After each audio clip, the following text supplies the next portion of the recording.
Here's a team you know quite well coming to town. What can you tell us about UCLA and their players and what they bring to the table? Yeah, they're a really fundamentally sound team. They got a good quarterback, some good receivers, good running backs. It should be a great test for us. I'm excited to compete against them. I've grown up playing against a lot of the guys on the team. So yeah, it's a good test for our team for sure. Rivers played last year in the game. What do you like about him as that quarterback? Yeah. I think he reads the defense as well. I think he gets his throws off quickly. So we just got to be tight in our coverage. What I'm saying, he makes good plays, and he runs around a little bit too. He had a long touchdown not last week, but 2 weeks ago. So just got to contain him, make plays. Ceyair, other than the 3 pass plays that got good yardage for Ohio State last week, you guys held Smith and Ibuka down pretty well, and Tate.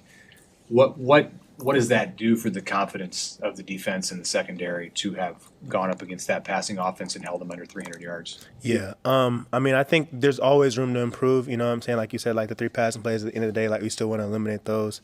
And yeah, we went against, those are some pretty good players. But we have good players too, so I know that we can compete with whoever's lined up across from us. So I think instead of it being like a confidence booster, it's more of like just a confirmer of what we're capable of. Nebraska's looking for that 6th win, and obviously bigger goals beyond that. But how do you, as you're entering November, kind of keep what Coach Rule said was that championship mentality? How do you keep what you kind of learned from last week and now move that into accomplishing those goals in November? Yeah. It's just kind of getting rid of what happened last week, getting rid of what happens the week before, and just keeping like that 1-0 mentality. You know what I'm saying? Like this, it's all UCLA this week. That's all we're focused on. You know what I'm saying? Just preparing. Getting all the pieces put together and getting ready to go out there and get the win for sure. When you step back and look at your path in Nebraska, how fast has this all happened for you? Getting here basically in July and kind of having the injury of Tommy Hill give you the opportunity. But when you think about how fast this has all happened for you. Yeah, things have definitely moved quick. But that's what life is. You know what I'm saying? Being able to adjust. I think that was one of the things for me. Just coming here, being able to get acclimated in the beginning. Definitely had a few little bumps and stuff like that. But now I've kind of smoothed things out and I've gotten comfortable in the system and comfortable, just back on the field and stuff like that. So things definitely move fast. But I'm blessed to be here and I'm very thankful for this opportunity.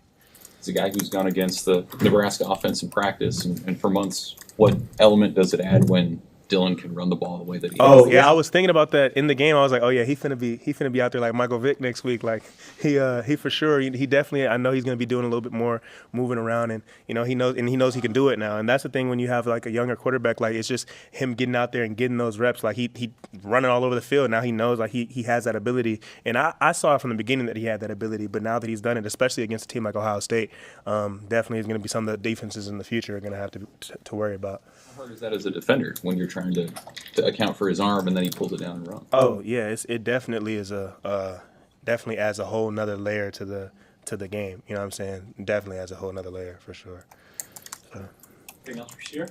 The transition for these Pac-12 teams, how do you think that's gone for? You probably talked to some of your old friends down there. Having to make those cross-country flights to New York to LA. Have you had a chance to ask some of those guys or just your view of their transition? That's a good question. I actually haven't really talked to them about what the difficulty is for me going to LA and going to a place like New York or something like that. I know that's definitely difficult just with like the time difference and the flight time and stuff like that.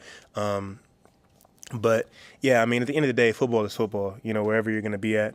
So I think it'll be over time. The more West Coast schools will probably get more acclimated to having to do all these lengthier travels, and then same with schools in the Midwest having to go out that way.